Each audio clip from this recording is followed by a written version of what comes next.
Hello, my name is Dr. Denny Sakkas. I'm Scientific Director of Boston IVF in Massachusetts, and in this video I'm going to discuss whether the offspring born after IVF are different from those conceived naturally. In particular, I will concentrate on some aspects of the laboratory, including culture media used to grow embryos in vitro. The IVF process is extremely complex, and it's extremely difficult to pinpoint one factor that may impact offspring.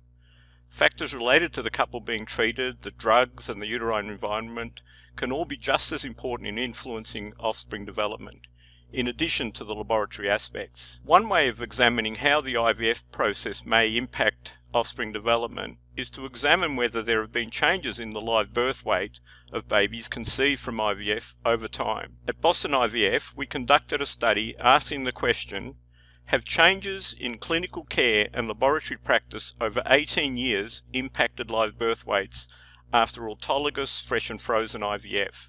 So this is using the patient's own eggs and sperm. Over 18 years, many aspects of IVF treatment have changed, both clinical and laboratory.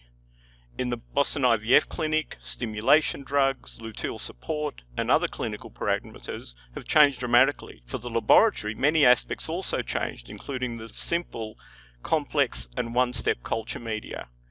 Use of cleavage and blastocyst transfer altered, as well as how embryos were cultured, in what type of devices, and for example, the use of high and low oxygen environments was also implemented in different years. Even accounting for the multitude of changes, when the average live birth weights of IVF offspring were examined in 6-monthly increments, or when comparing different clinical and laboratory parameters, we found no difference in mean live birth weights.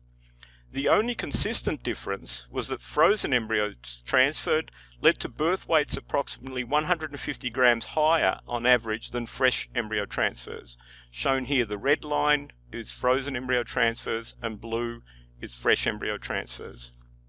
Although some studies, including those in animals, indicate some concerns about the impact on offspring, the outcomes of millions of babies born after IVF has not raised any alarming issues as yet. The IVF community at large has changed its emphasis on how we evaluate success over the years. Early on, our main concern was achieving pregnancy. Currently, we are becoming more aware that the health of the offspring, adult, and future generations should all be examined to continually assess the safety of IVF. Even though no alarm bells are ringing, we must not keep our head in the sand and continuing monitoring all aspects of success after IVF. Thank you for watching.